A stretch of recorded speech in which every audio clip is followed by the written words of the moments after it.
नमस्कार साथियों, मैं विशाल शुक्ला एक बार फिर से आप सभी का स्वागत करता हूं सीसेट फॉर सिविल सर्विसेज पे। इससे पहले की वीडियो में हमने 2023 के सीसेट में आए हुए सभी मैथ्स के सवालों को डिस्कस किया था। आज की क्लास में हम 2022 में आए हुए मैथ्स के जितने भी सवाल हैं उनको 3 प्रॉपर वीडियोज में आपको सॉल्यूशन के साथ, कॉन्सेप्ट के साथ सारी चीजें दिखाएंगे। तो आइए चलते हैं सबसे पहले सवाल पे। बेहतरीन सा सवाल है, ध्यान से समझिएगा। कह रहा 1840 रुपए का एक बिल है। सवाल काफी लंबा है, मैं आपको समझा देता हूं। अब इस 1840 रुपए को बिल को बनाने के लिए हमारे पास 50 रुपए, 20 रुपए और 10 रुपए के नोट हैं। उन्हीं के आप कह सकते हैं कि उन्हीं का इस्तेमाल करके मुझे 1840 रुपए बनाने हैं। उसके लिए यहाँ कुछ स्टेटमेंट दे रखी हैं। अब देखते हैं उन स्टेटमेंट में क्या सही है और क्या गलत है। पहले स्टेटमेंट है, देखिए 25 नोट 50, ये भी ध्यान रहे कुल नोटों का इस्तेमाल कितना करना है, 50 नोटों का। अगर मैं 25 नोट 50 रुपए की इस्तेमाल कर दूं तो 1250 रुपए मैंने बना लिए। मुझे बनाना कितना है, 1840। 1840 में से 1250 रुपए घटा दीजिए तो लगभग क्या मतलब 590 रुपए आएंगे। अब इन 590 रुपए के लिए सोचिए, मैं 25 नोट इस्तेमाल कर चुका हूं 50 की, मेरे पास 25 नोटें और बची हैं। अगर मैं मैक्सिमम 20 नोटों का भी इस्तेमाल कर लूं तो 500 ही बना पाऊंगा। 10 नोट का इस्तेमाल करूंगा तब तो बना ही नहीं पाऊंगा और कम हो जाएगा। ये गलत है।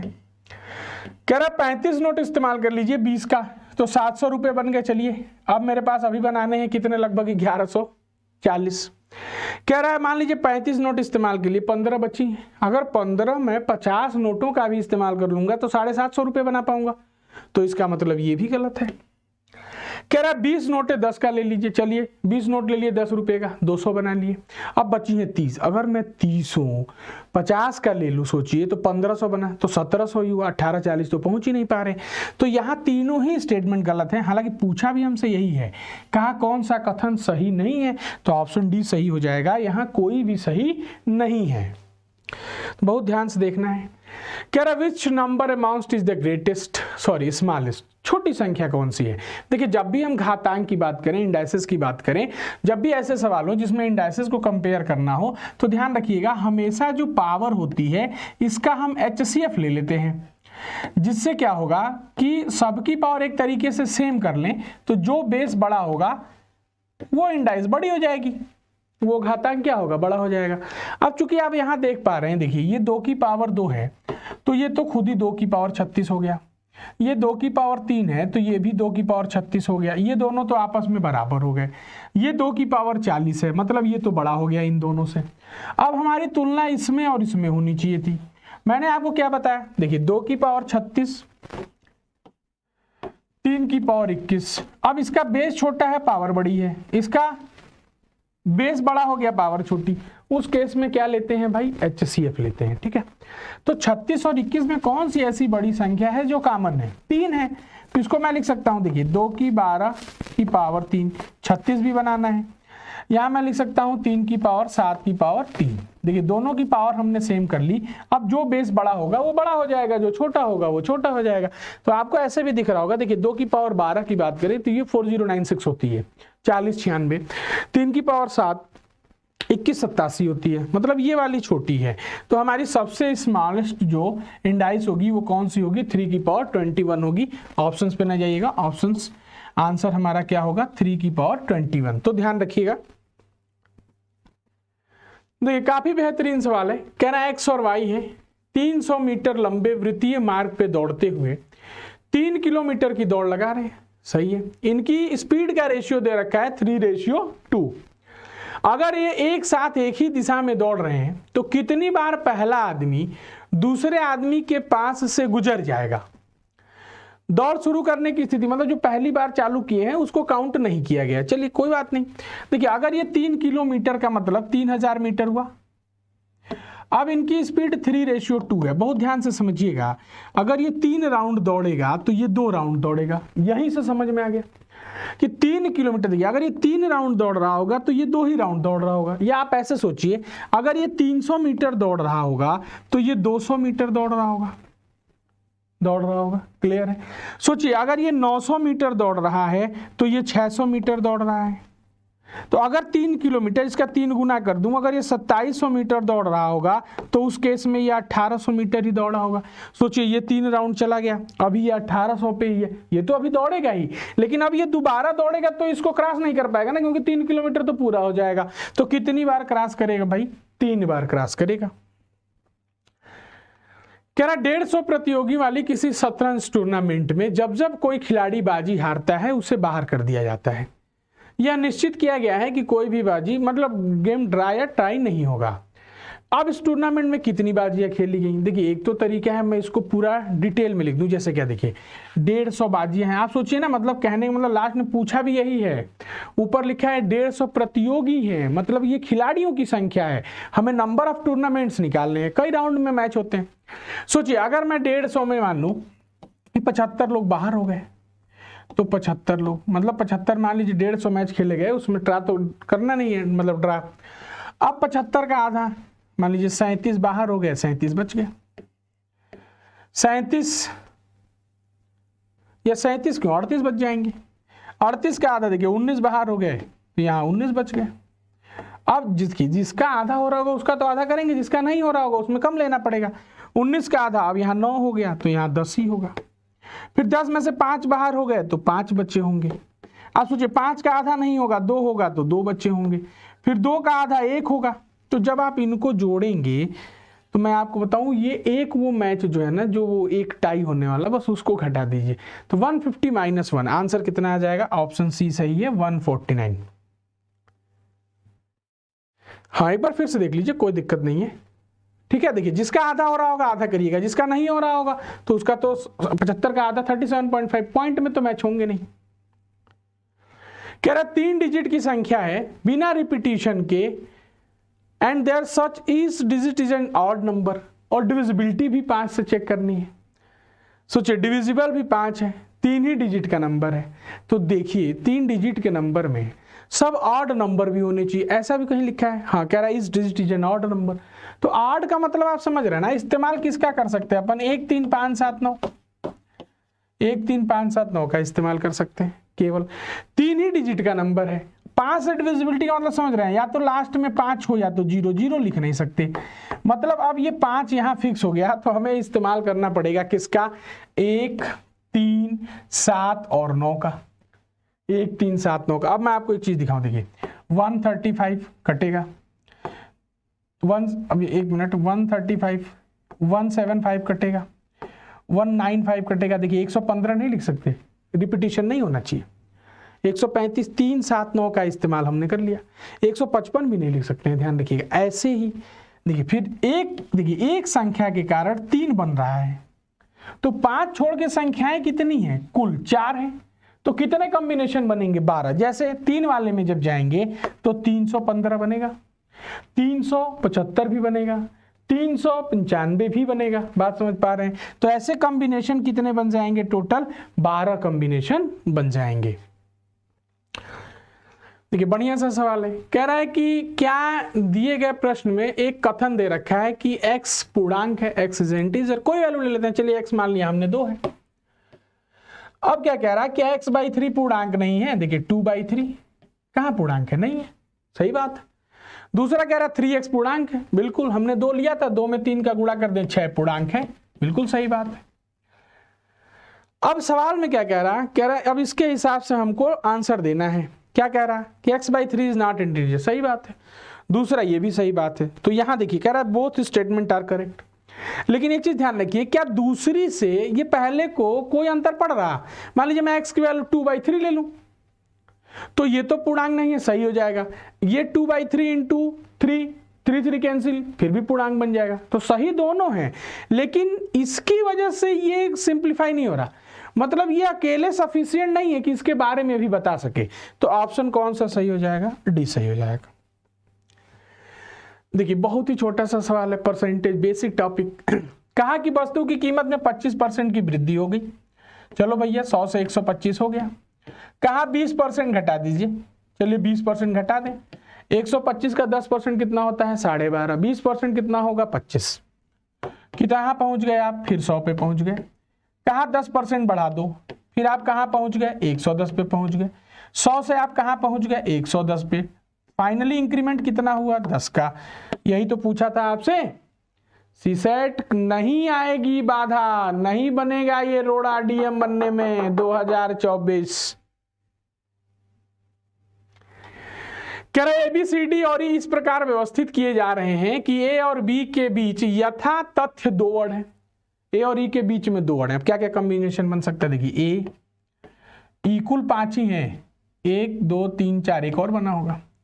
आइए A नहीं लेते हैं, पहले ये ले लेते हैं। ये A फिर 2 गैप फिर E बना, ठीक।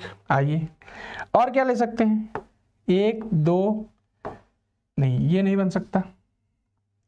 देखिए दोनों के बीच में 2 गैप होना चाहिए। चलिए E ले लें, E A 5 बन गया। आइए E ले लें, A 1 2 3 4 5, 2 का गैप बन गया। तो सोचिए 4 पॉसिबिलिटी तो ये बन गई। अब ये जो बीच में जगह छूटी हैं 1 2 3, 3 जगहें हैं, तो 1 × 2 × 3 इनको कैसे भर सकते हैं 6 तरीकों से। टोटल कितने कॉम्बिनेशन बनेंगे 4, तो मतलब टोटल पॉसिबिलिटी कितनी हो जाएगी 6 4 24 की। कह रहे 1.01 किलोमीटर लंबी सड़क है, एक किनारे से एक दूसरे से समान दूरी पर 101 पौधे लगाए गए हैं। 5 क्रमागत पौधों के बीच कितनी दूरी होगी। ये सवाल खुद में 3 सवालों को पकड़े हुए है। देखिए मैं आपसे कह दूं 1 किलोमीटर लंबी सड़क है, हर 100 मीटर पे पौधा लगाया जाना है। कितने पौधे लगाए जाएंगे बहुत ध्यान से समझिएगा। तो देखिए अगर आप ये सोचेंगे कि सर 1 किलोमीटर में तो 1000 मीटर, 100 मीटर है, 100 मीटर से भाग दे दूं तो 10 पौधे लगेंगे, तो आप गलत सोच रहे हैं। अगर पौधों की संख्या निकालनी होती है तो हम हमेशा एक क्या करते हैं ऐड कर देते हैं। क्यों, देखिए पहले आपने 1 पौधा लगाया, उसके 100 मीटर बाद 1 पौधा लगाया, तो अगर आप 100 मीटर पे 1 लगा रहे हैं तो आप तो डिवाइड करके 1 ही कहेंगे। मैं कह दूं 200 मीटर में कितना लगा, आप कहोगे सर हर 100 मीटर पे लग रहा है तो 200 मीटर में 2 लग जाएगा। लेकिन देखिए आप लगे कितने हैं 1 2 3, पहला वाला काउंट नहीं होता है। तो जब भी पौधों की संख्या पूछी हो तो हम हमेशा एक क्या करते हैं ऐड कर देते हैं। लेकिन पौधों की संख्या ही दी है, अब उस केस में आपसे पूछ दे कि कितनी दूरी पे लगाए गए हैं या पौधों के बीच की दूरी क्या है, तो सबसे पहले क्या करना होगा पौधों में से 1 घटा दीजिए। पौधे कितने लगाए गए हैं 101, तो अब 100 पौधों पे 100 पौधे कितनी दूरी में लगाए गए हैं 1.01 किलोमीटर है। अगर मीटर में बदल दूं तो 1010 मीटर है। कितने पौधे 100 लगाए गए हैं, 1 के बीच की दूरी क्या होगी 10.1। 5 पूछा है तो 5 से गुणा ना कर देना मेरे भाई। क्यों, 5 में अब इसको भी तो 1 काउंट हो गया, तो बीच में 4 ही होगा। देखिए 1 2 3 4, यहाँ 1 लग गया, यहाँ 1 लग गया। देखिए 5 तो लग गए, लेकिन दूरी तो 4 ही बार काउंट होगी, तो 4 से मल्टीप्लाई कर दें 40.4। देखिए इसमें 50.5 भी था, अगर आप 5 से मल्टीप्लाई कर देते जल्दीबाजी में तो गलत भी हो सकता था। देखिए अगला क्या कह रहा है, कह रहा है ABC 3 स्थान इस प्रकार हैं कि A से B के लिए 3 भिन्न रास्ते हैं। A से B जाना है, देखिए A से B जाना है B, तो 3 रास्ते हैं 1 2 3। अगर अब B से C जाना है तो 4 रास्ते हैं 1 2 3 4। ये भी कह रहा है A से C के लिए 3 अलग से रास्ते हैं। चलिए A से C अलग से बाईपास होगा, बाईपास समझ रहे हैं ना, ये बाईपास है 3, कोई बात नहीं। अब आप सोचिए क्या कह रहा है, कोई आदमी A से C कितने तरीकों से जा सकता है। अरे भैया देखिए इससे गए फिर इससे चले गए, इससे गए फिर इससे चले गए, तो देखिए 3 रास्ते ये और यहां से 4 रास्ते थे, तो 3 × 4 12 रास्ते तो यही हो गए, और 3 रास्ते खुद ही कह रहा है कि A से C में है, तो टोटल रास्तों की संख्या कितनी हो जाएगी। मैं 15 तरीकों से कहां तक जा सकता हूं A से C। देखिए कह रहा है A के पास कुछ सिक्के हैं, उनमें से आधा सिक्का आधे सिक्के में से 2 और मिलाकर B को दे दिया, कोई बात नहीं। B आधे मिलाकर आधे में से 2 और जोड़ के C दे दिया, चलिए और बढ़िया है। कह रहा है C उसमें से आधे सिक्के में 2 और मिलाकर D को दे दिया, बहुत बढ़िया। अब कह रहा है D के पास जितने सिक्के हैं वो 2 अंकों की लघुत्तम संख्या है। अब 2 अंकों की मिनिमम नंबर क्या होगी मेरे भाई 10। 10 से बड़ा 11 हो गया और 9 तो एक अंक में आ जाएगा। ये कंफर्म हो गया कि डी के पास 10 है। अब देखिए डी के पास 10 कब है, जब सी के पास आधा था और उसमें 2 मिलाकर डी को दे दिया।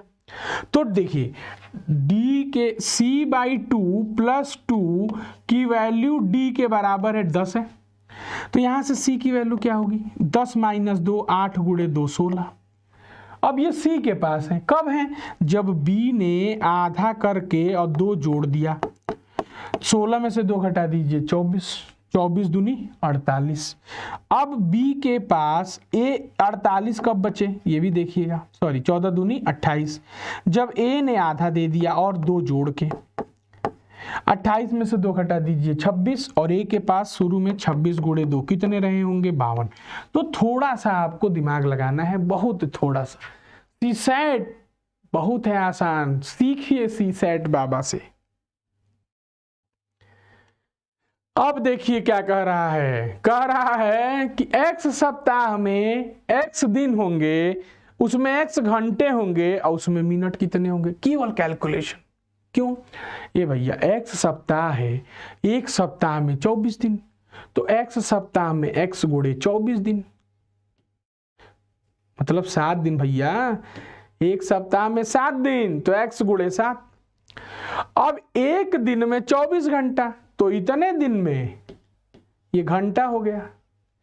इनको मिनट में बदल दें, चलिए भैया मिनट में बदल दें। इनको सेकंड में बदल दें, इनको भैया चलिए सेकंड में बदल दें। अब आपसे क्या पूछा है, देखिए ये x सप्ताह को हमने बदला है सेकंड में, ये अलग से कह रहा है। अब x दिन बताइए कितने सेकंड है, तो देखिए एक दिन में 24 घंटा, x × 24, इसमें 60 मिनट, 60 मिनट, इसमें 60 सेकंड। चलिए अब x घंटे कह रहा है, ये ध्यान रहे। देखिए ये x सप्ताह है, एक सप्ताह में 7 दिन, एक दिन में 24 घंटा, एक घंटा में 60 मिनट और 60 मिनट में 60 सेकंड, मतलब एक मिनट में। अब x दिन आ गया, x दिन एक दिन में 24 घंटे, घंटों को मिनट में बदले, मिनट को सेकंड में। अब कह रहा है x मिनट में आ जाइए, सॉरी x सप्ताह हो गया, x दिन हो गया, अब x घंटे में आइए। x घंटे हैं, एक घंटे में 60 मिनट, सेकंड में बदलिए। चलिए अब x मिनट में आइए, x मिनट है, एक मिनट में 60 सेकंड, और x सेकंड है, ये x सेकंड है। तो इन सबको जब जोड़ेंगे मेरे भाई तो आंसर आ जाएगा 694861 सेकेंड। यही पूछा गया है आपसे, समझ पा रहे हैं? बेहतरीन सवाल है। देखिए दिख रहा है आपको, कह रहा 5 मित्र हैं P, Q, X, Y और Z, ये कुछ नोटबुक खरीदे हैं।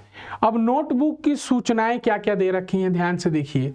कह रहा X ने जितनी नोटबुक खरीदी है उससे 8 अधिक नोटबुक Z ने खरीदी है। हाँ ये Z है भैया, 2 नहीं है। तो X बराबर क्या हो जाएगा, X ने जितनी खरीदी है उससे 8 अधिक Z ने खरीदी है, तो Z - 8 हुआ कि नहीं, या ऐसे सोचिए कि Z बराबर x + 8 होगा कि नहीं।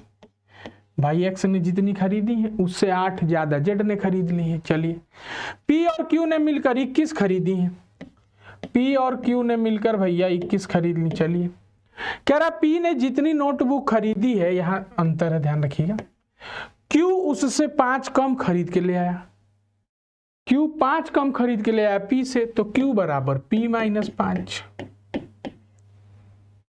ठीक, अब क्या कह रहा x और y 28 खरीद के ले आए। चलिए x + y 28 खरीद के ले आए। कह रहा x ने जितनी खरीदी है उससे 5 अधिक नोटबुक, x ने जितनी खरीदी उससे 5 अधिक नोटबुक P ने खरीदी। तो देखिए P बराबर x + 5, कई कंडीशन है देख रहे हैं आप। कह रहा कुल कितनी खरीदी गई है 40 रुपए के हिसाब से, मतलब हमें कुल मिला जुला के क्या निकालना था, P + Q + X + Y। देखिए P + Q X + Y + Z।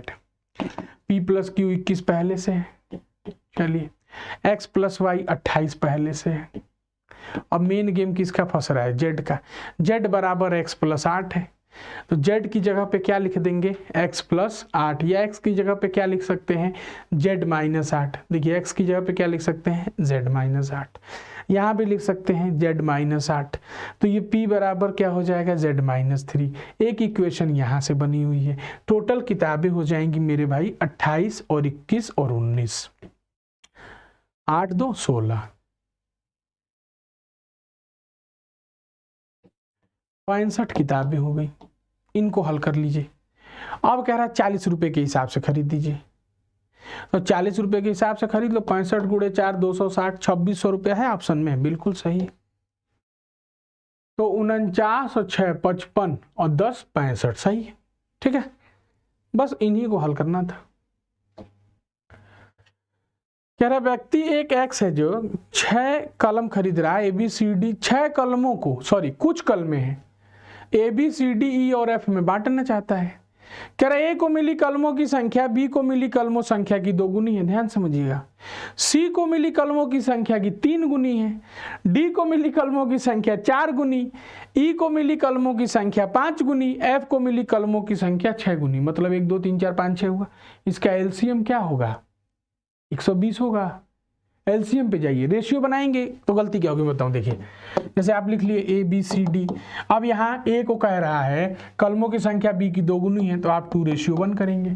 फिर कह देगा ये इससे 3 गुना है, तो अब आप इसको 3 गुना बनाएंगे 6, यहाँ 1 लिखना पड़ेगा, यहाँ 2। इससे बढ़िया एलसीएम ले लीजिए। 1 2 3 4 5 6 का लघुत्तम समापवर्तक कितना होगा मेरे भाई 60 भी हो सकता है, 60 भी हो सकता है, कोई बात नहीं। अब लिख देता हूँ, यहाँ देखो ABCDEF। देखिए 60 एलसीएम है, 60 का कोई भी मल्टीपल बड़ी संख्या लीजिए, सेटिस्फाई भी हो जाएगा, कटना होगा कट जाएगा। चलिए देखते हैं। अब मैं अगर ये मान लूँ, कह रहा है कि A को F का 6 गुना मिला है, मैं 120 माना हूँ। देखिए 120 मान लूँ तो इसका मतलब ये 20 होगा, तभी 6 गुना है। अब शुरू से ऊपर से आ जाते हैं। देखिए A को मिली संख्या B की कलमों की संख्या की 2 गुनी है, ये 120 है तो ये 60 होगा। कह रहा C का 3 गुना है, ये 120 है तो ये 40 होगा। D का कितना है भाई, D की संख्या की 4 गुनी है, ये 120 है तो ये 30 होगा। अब आइए E का कह रहा है E की संख्या का 5 गुनी है, 120 इसका 5 गुना है, कितना होगा 24 होगा। बताइए एलसीएम लेने से कैलकुलेशन कितनी आसान हो गई। कह रहा कुल कलमों की संख्या बताइए, तो जोड़ लेते हैं 120 और 60, 180, 40, 220, 250, 274 और 20, 294। तो ऑप्शन सी सही है, 294। कह रहा मान लीजिए बी और सी शून्येतर है। शून्येतर का मतलब होता है नॉन जीरो नंबर, जीरो नहीं है, ध्यान रखिएगा। और ये भिन्न अंकों को निरूपित करते हैं। ठीक है, मान लीजिए बी और सी बिना किसी अंक के दोबारा प्रयोग किए 3 अंकों की सभी संभव संख्याओं का योग क्या है। सभी संभव संख्याओं का योग क्या है, 3 ही डिजिट के नंबर हैं, समझ रहे हैं आप। और कह रहा है अंकों का दोबारा प्रयोग ना करिए। ठीक है, कोई बात नहीं, नहीं करेंगे तो क्या इस्तेमाल कर सकते हैं। देखिए 1 2 3 3 अंकों की संख्या है, 123 हो गया तो 132 भी हो जाएगा, यहाँ 213 हो जाएगा तो 232 भी हो जाएगा। रिपीट नहीं करना है, ध्यान रखिएगा। 213 है तो 232 नहीं हो सकता है, ऐसे अंक बनाने पड़ेंगे।